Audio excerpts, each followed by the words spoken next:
আবারও ইউক্রেনে ভয়াবহ ক্ষেপণাস্ত্র ও ড্রোন হামলা চালিয়েছে রুশ বাহিনী। গত ২২ জুন ইউক্রেনের প্রেসিডেন্ট ভলোদিমির জেলেনস্কির জন্মভূমি ক্রিভি রিহ শহর লক্ষ্য করে ব্যাপক ক্ষেপণাস্ত্র হামলা চালিয়েছে রাশিয়া। ক্ষেপণাস্ত্রের আঘাতে মুহূর্তে ধ্বংস হয়ে যায় সবকিছু।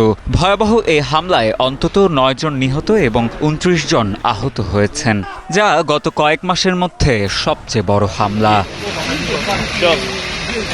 ইউক্রেনের প্রসিকিউটর জেনারেলের অফিস বলছে ১২ জুন চালানো হামলায় আহতদের মধ্যে অন্তত ৫টি শিশু রয়েছে। এর আগে ৪ জন নিখোঁজ হওয়ার খবর পাওয়া যায়। এছাড়া ধ্বংসস্তূপে জরুরি পরিষেবা, পুলিশ ও স্বেচ্ছাসেবীরা উদ্ধার কাজ করছে বলে জানায় কর্তৃপক্ষ। এদিকে হামলায় নিহতদের পরিবারের প্রতি সমবেদনা জানিয়েছেন জেলেনস্কি। প্রতিদিন ও প্রতি ঘন্টায় রুশ বাহিনী ত্রাস চালাচ্ছে বলেও জানান তিনি। এছাড়া ইউক্রেনকে তাদের অংশীদারদের সঙ্গে নিজস্ব আকাশ প্রতিরক্ষা ব্যবস্থা আরও শক্তিশালী করতে হবে বলেও জানান তিনি। অন্যদিকে রুশ হামলা থেকে বাঁচতে ইউক্রেনের মিত্রদের প্রতি অত্যাধুনিক এরিয়াল ব্যাটারির সরবরাহ বাড়ানোর আহ্বান জানান জেলেনস্কি।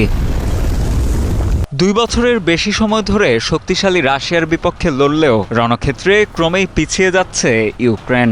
যুদ্ধের ময়দানে উন্নত মানের ড্রোনের অভাবে ভুগছে দেশটি। কিয়েভ সেনাদের দাবি, যেসব সমরযান আছে তা গুণগত মানসম্পন্ন নয়, আর তাই যুদ্ধক্ষেত্রে পিছিয়ে যাচ্ছে তারা। তবে বিপুল সমরাস্ত্রের চাহিদার বিপরীতে ফ্রন্টলাইন যোদ্ধাদের কাছে গত বছরের তুলনায় সরবরাহ করা হচ্ছে ৩ গুণ ড্রোন। কিন্তু সেনাদের অভিযোগ, স্থানীয়ভাবে এসব ড্রোন মানসম্মত নয়। উল্লেখ্য, গেল কয়েক মাস ধরেই অস্ত্র ও জনবল সংকটে ভুগছে ইউক্রেন। এই সুযোগে একের পর এক আক্রমণ চালিয়ে ইউক্রেনের বিভিন্ন অঞ্চল দখল করছে রুশ সেনারা।